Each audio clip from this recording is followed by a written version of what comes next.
"You and Michael can't come," she blurted, avoiding my eyes like I was contagious. "Preston's family, expectations, guest list curated." Curated? Like I was some moldy cheese. As if I hadn't pictured being maid of honor since, well, forever.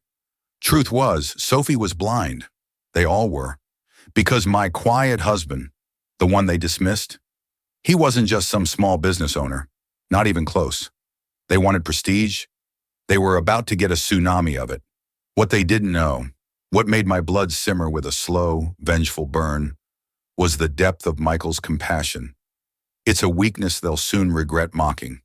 They have no idea how her quiet kindness will change everything. If you've ever been underestimated or treated badly by family, this story will hit you right in the heart. Make sure to subscribe and hit that notification bell because you won't want to miss how this incredible story unfolds. Trust me, the ending will leave you speechless. Hi, I'm Brianna, and I need to tell you about the most shocking day of my life. It started with what should have been the happiest moment for my family, but it turned into something I never could have imagined. I work as a nurse at our local hospital. It's not glamorous, but I love helping people. Every day I see families come together during their hardest moments, and I've always believed that family is everything. That's why what happened with my sister Sophie hit me so hard. Sophie is 3 years younger than me, and we used to be inseparable. Growing up, we shared everything. Clothes, secrets, dreams about our future weddings. We'd stay up late talking about the men we'd marry and how we'd be each other's maid of honor. Those were simpler times. My husband Michael and I have been married for 2 years. He's the most genuine person I've ever met. He runs what he calls a small consulting business, and he's never been one to show off or talk about money. We live comfortably, but simply. Michael drives a regular Toyota, wears simple clothes, and prefers quiet evenings at home over fancy restaurants. I love that about him. He was so different from the flashy guys I'd dated before. Everything changed 6 months ago when Sophie started dating Preston. Preston comes from what people call old money. His family has been wealthy for generations. He's a lawyer at some prestigious firm downtown, drives a BMW, and always wears expensive suits. From the moment Sophie brought him home, I could see she was completely smitten. But Preston changed her. My sweet, down-to-earth sister started caring about things that never mattered to her before. Designer handbags, expensive restaurants, exclusive parties. She'd always been happy with our family's middle-class lifestyle. But suddenly she seemed embarrassed by it. The first red flag came during a family dinner at our parents' house. Preston spent the whole evening talking about his family's connections and their social circle. When my mom mentioned that I was a nurse, Preston said, "Oh, that's nice. Very practical."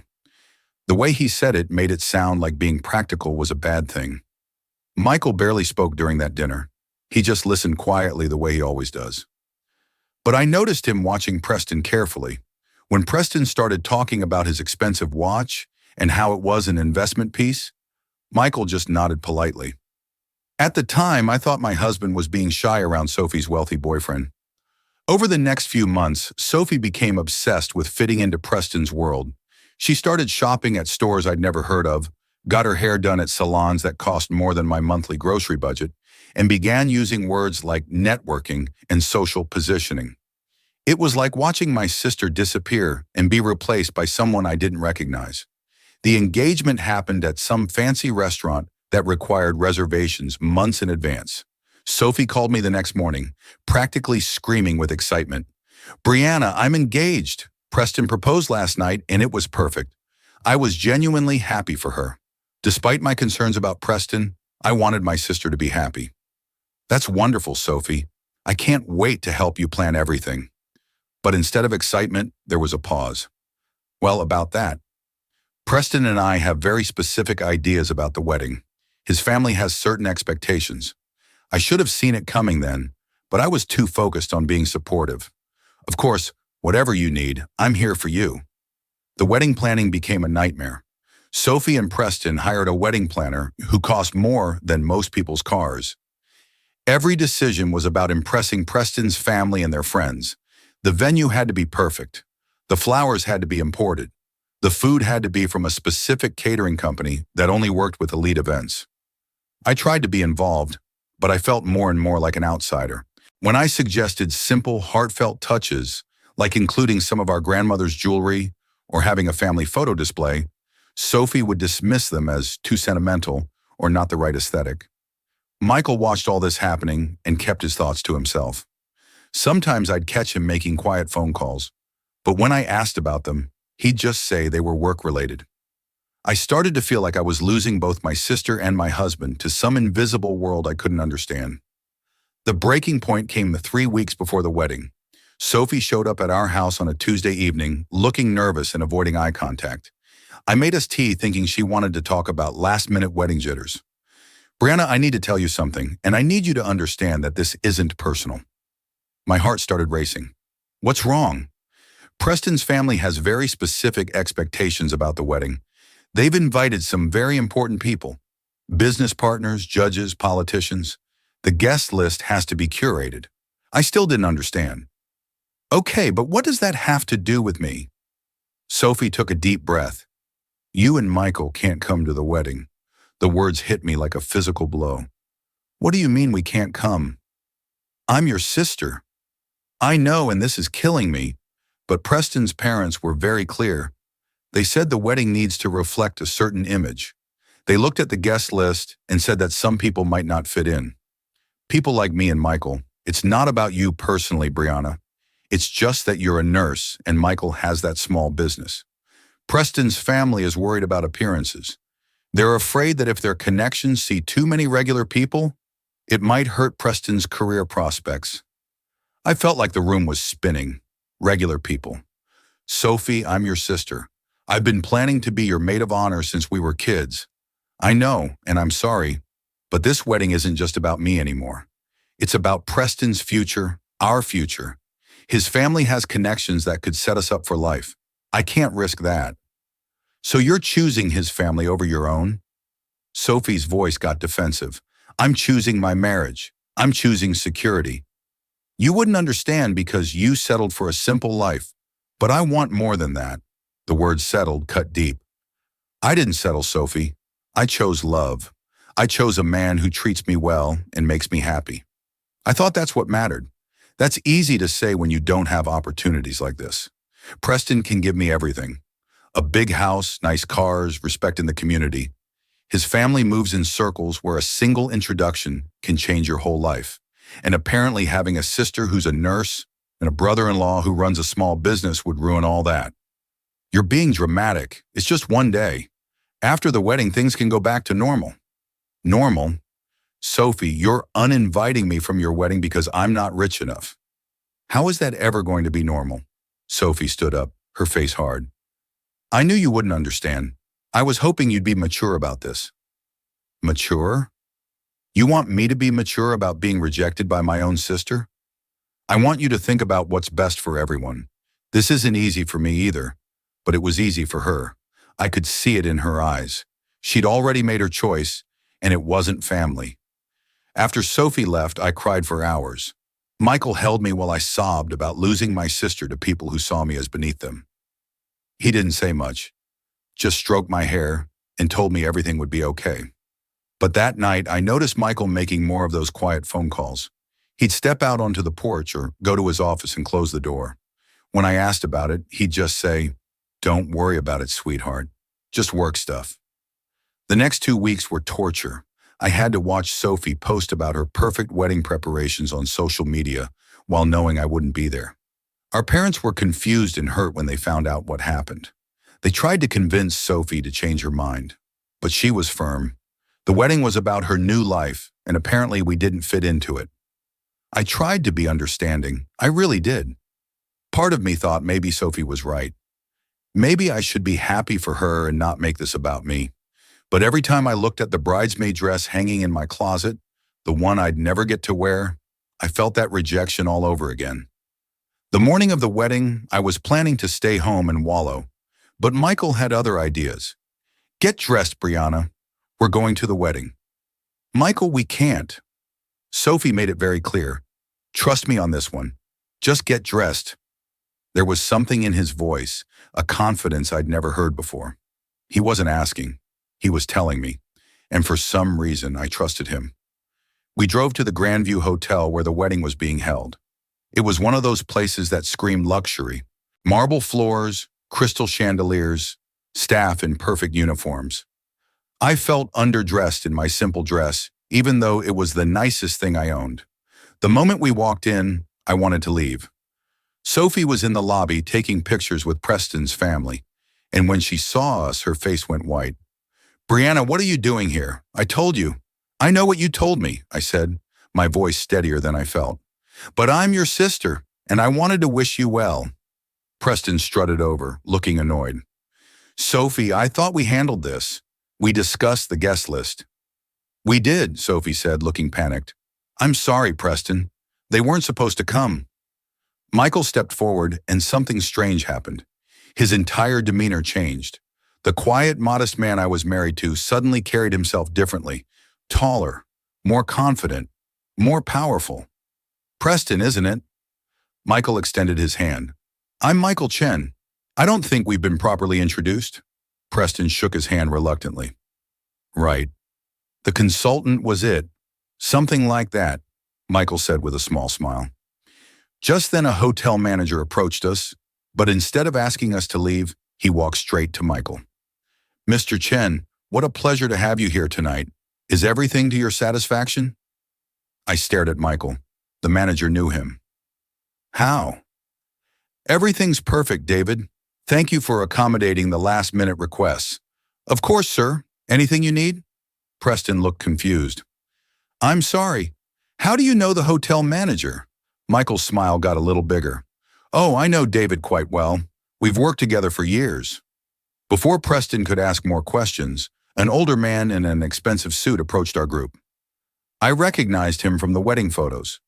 Preston's father, Judge Harrison. "Excuse me, are you Michael Chen?" "Yes, Judge Harrison. It's good to meet you."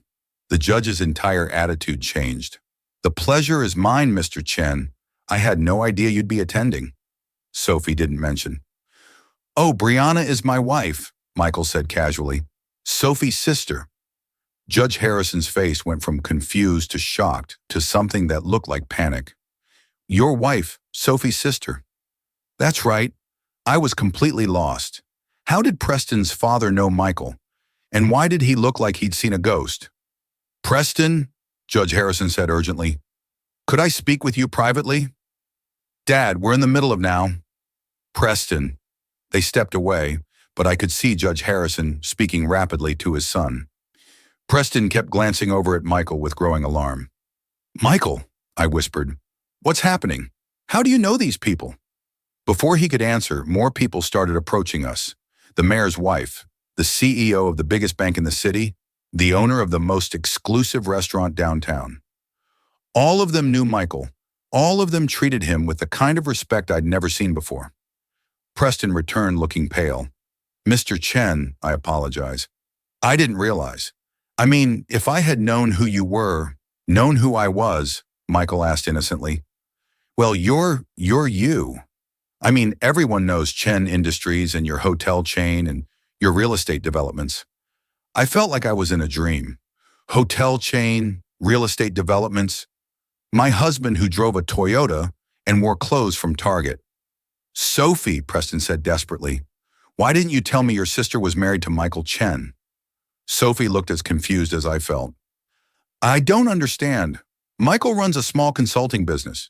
Michael laughed, and it was the first time I'd heard him laugh like that. Confident, almost amused. "I do consult in a way. I consult on billion-dollar acquisitions. I consult on international business deals. I consult on which companies to buy and which to sell." The lobby had gotten quiet. Everyone was staring at us. "You're a billionaire?" Sophie whispered. "I'm worth a few billion." "Yes, but that's not why I married your sister. I married her because she's kind, genuine, and she cares about people more than money. She's the only person who ever loved me for who I am, not what I have." I was staring at my husband like I'd never seen him before. "Michael, why didn't you tell me?" "Because I wanted to be sure you loved me, not my bank account. I've had too many people pretend to care about me just to get to my money. With you, I knew it was real." Judge Harrison was now practically graveling. "Mr. Chen, please accept our apologies. If we had known about your connection to the family, you would have treated Brianna with respect. Michael's voice was calm, but still hard. She should have been treated with respect because she's a good person and a loving sister, not because of who she married. The wedding coordinator rushed over. Mr. Chen, we have your usual table ready, and we've prepared the special champagne you requested. Usual table? Special champagne? I felt like I was watching a movie about someone else's life. Actually, Michael said, I think there's been a misunderstanding about the seating arrangements. Brianna and I were told we weren't invited to this wedding. The entire wedding party was now staring at us.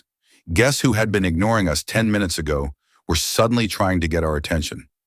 That's impossible, the coordinator said, looking panicked. You're on the VIP list. You have the premium table. Are we? Michael looked at Sophie and Preston because I was under the impression that we weren't good enough for this wedding. Sophie looked like she wanted to disappear.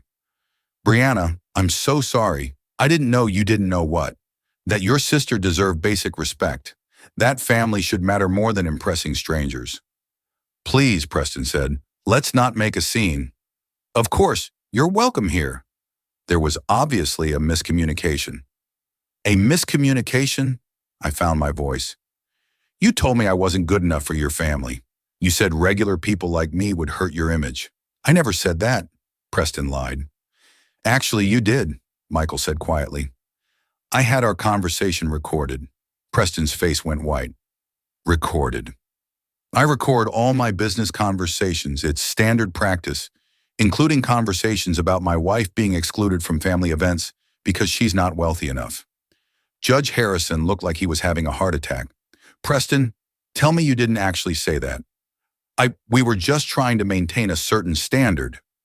You insulted a nurse who saves lives every day, Michael interrupted. You insulted a woman who works 16-hour shifts to help people in their worst moments. You decided she wasn't good enough for your wedding because she chose a meaningful career over a profitable one. The crowd was getting bigger. Everyone wanted to hear what the billionaire had to say.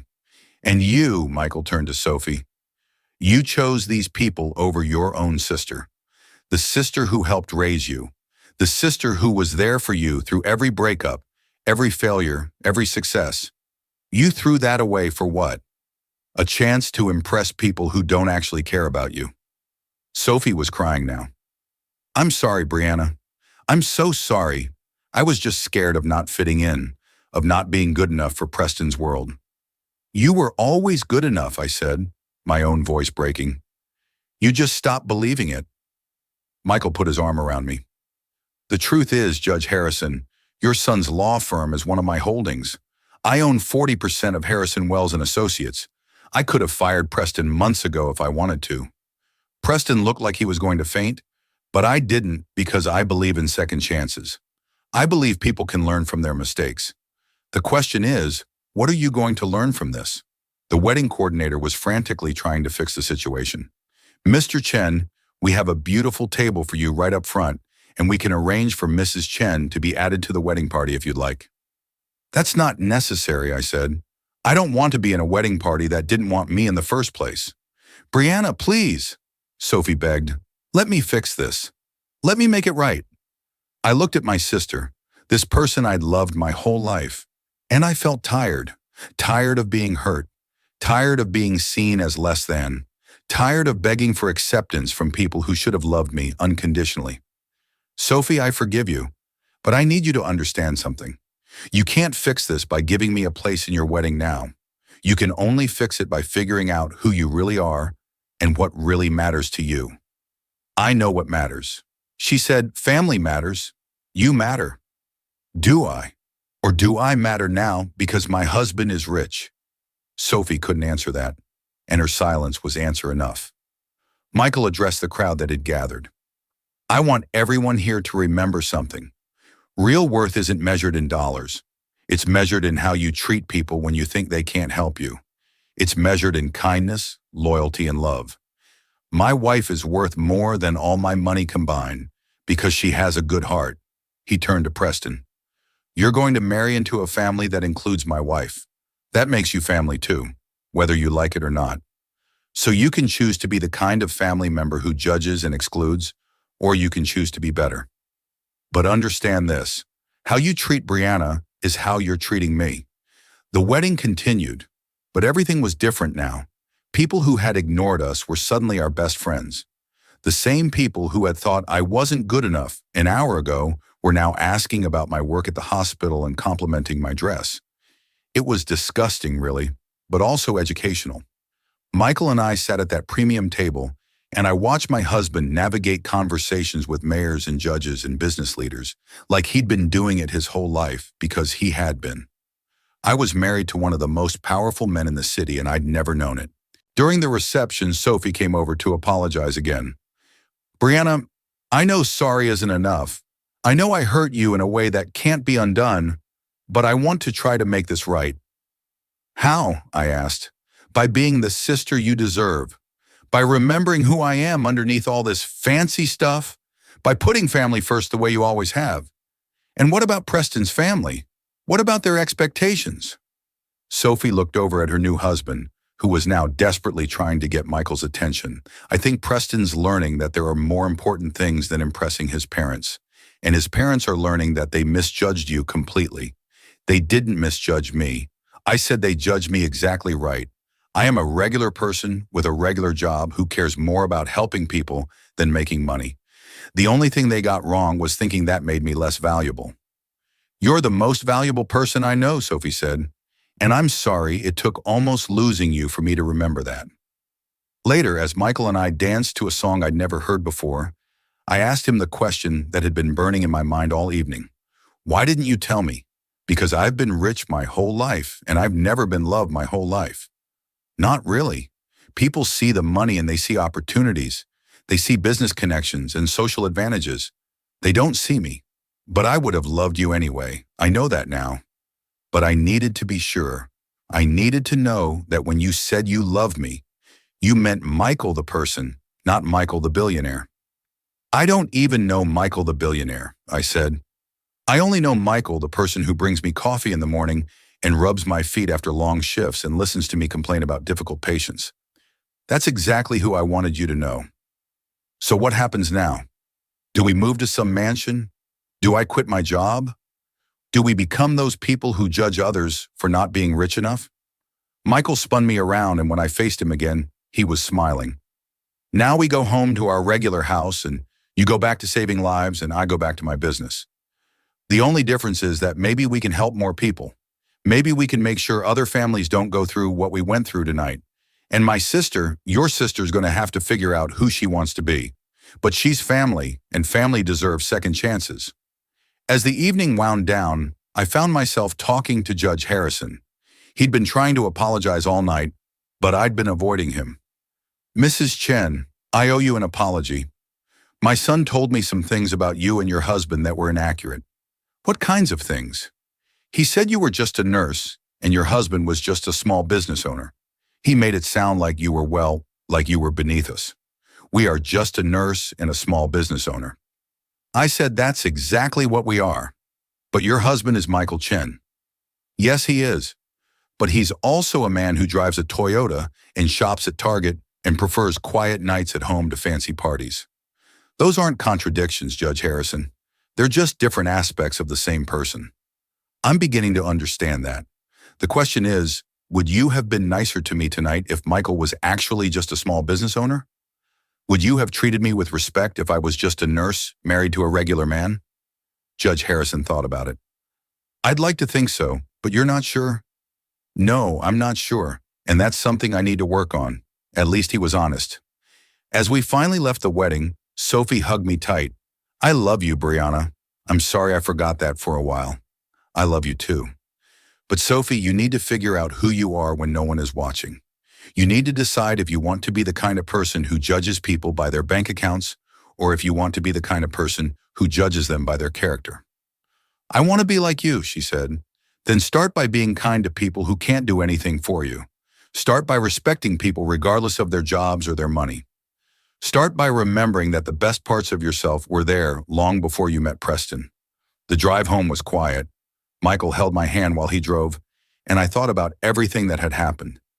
Do you think she'll change? I asked. I think she'll try. Whether she succeeds depends on what she really values. And Preston Preston's going to be very nice to us from now on. Whether that's because he's learned something or because he's afraid of me, I don't know. But he'll be nice. That's not the same as being good. No, it's not. But it's a start. When we got home, I looked around our simple house with new eyes. It was still the same place. Comfortable furniture, family photos, books everywhere. But now I knew it was chosen, not settled for. Michael could have bought a mansion, but he chose this. He chose us. Michael, I have one more question. What's that? Are you happy living like this? I mean, keeping things simple when you could have anything. He pulled me close. Brianna, I've had everything money can buy. I've had houses and cars and boats and planes. I've had people tell me I'm wonderful because of my bank account, but I've never had anyone love me the way you love me. I've never had anyone worry about me after a long day or laugh at my terrible jokes or hold me when I'm sick. I've never had anyone choose me over money or status or social connections. You've never had anyone see you. Exactly. And that's worth more than all the billions in the world. Can you believe how quickly people change when they discover someone's real worth? This story shows us that true value isn't about money or status. It's about character. If this story moved you, please give it a thumbs up and share it with someone who needs to hear this message. And don't forget to subscribe for more incredible real-life stories that will restore your faith in justice. What would you have done in Brianna's situation? Let me know in the comments below.